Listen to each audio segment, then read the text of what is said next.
de la présidence sud-africaine après une nouvelle hospitalisation de Nelson Mandela. Le héros de la lutte anti-apartheid souffre à nouveau d'une infection pulmonaire. À 94 ans, son état à la mi-journée était plus stable. Bienvenue à tous et merci d'être avec nous sur France 24 en France. L'autopsie de Clément Méric confirme qu'il s'agit d'un meurtre. Une information judiciaire pour homicide volontaire est ouverte à l'encontre du suspect des coups mortels. 5 personnes doivent être présentées à un juge d'instruction après sa mort. 5 personnes qui appartiennent à des groupuscules d'extrême droite. Ce sont bien les coups portés aux militants d'extrême gauche qui l'ont tué.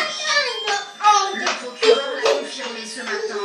Clément Méric a bien été tué par les coups de son agresseur présumé Esteban, un sympathisant du groupe d'extrême droite Troisième Voie à peine plus âgé que lui.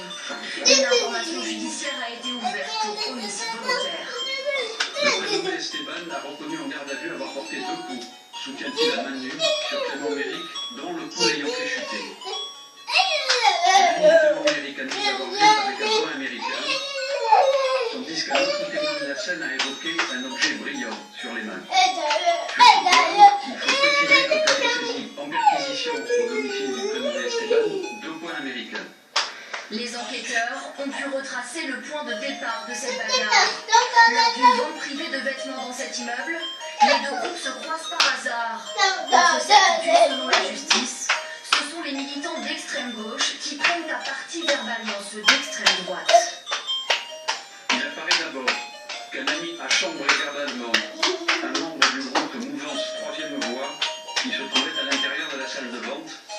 D'après son audition, il aurait indiqué, je cite entre guillemets, les nazis viennent faire leurs courses ou quelque chose comme ça. Une rixe éclate ensuite près de l'immeuble en pleine rue. Clément Méric ne se relèvera pas.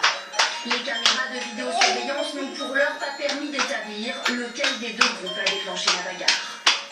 Les groupuscules d'extrême droite dans le viseur du gouvernement, le Premier ministre Jean-Marc Ayrault a décidé de lancer une procédure de dissolution des jeunesses nationalistes révolutionnaires, dont faisaient partie 4 des suspects lors de ce drame. Nous sommes réunis avec Nicolas Lebourg, historien des extrêmes droites. Bonjour. Le gouvernement a lancé une procédure de dissolution. Alors quelles sont les règles pour dissoudre ces groupes? À quelles conditions peut-on le faire?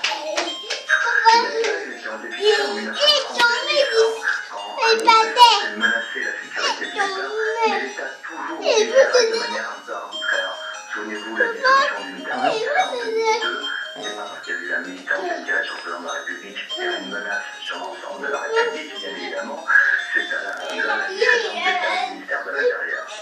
Est-ce efficace? Il ne faut pas. Ça dépend. On ne dissout pas les idées, on ne dissout pas les hommes, comme il y a beaucoup de dissolutions des femmes droites. Il y a toujours plusieurs structures pour pouvoir faire des replis en règle générale, donc ça n'enlèvera pas la réalité militante. Ça peut changer les comportements. Le président aujourd'hui qui est né de cette dissolution des militaires radicales, ne prend pas du tout la violence et a rompu avec les références fascistes, par exemple. Et y a-t-il, selon vous, une réelle menace aujourd'hui de l'extrême droite en France? Tous les gens qui entendent par menace, il s'agit d'une menace sur l'ordre républicain, sur l'ordre public. Non, s'il s'agit au contraire d'une radicalisation culturelle globale, oui, cette radicalisation-là, ce sont pas tellement des petits groupuscules qui y participent. Et les rapports selon vous entre ces groupuscules, par exemple, et le Front National, il y a une passerelle?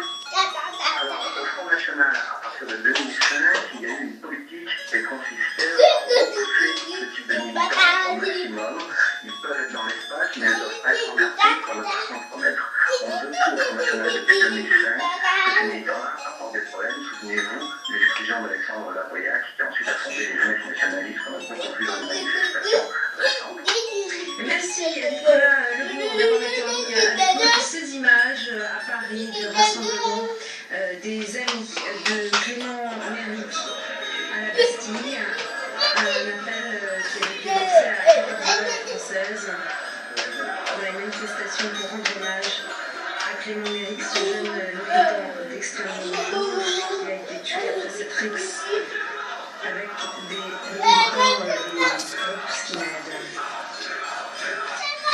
Dernier jour de la visite du président français au Japon, discours essentiellement économique. François Hollande veut accélérer les partenariats industriels entre Tokyo et Paris. La France soutient les choix économiques du Premier ministre Shinzo Abe, même si la tête du Japon n'a pas la même structure que celle des pays européens. Le Japon qui est à nouveau en plein mouvement. Devant l'empereur Akihito, François Hollande a respecté le protocole. Légère inclinaison, mais pas trop, sans quoi cela serait perçu comme un signe de soumission. Pendant son séjour au Japon, plusieurs réceptions fastueuses, mais à chaque fois, les autorités nippones ont du mal à prononcer le nom de famille du président français.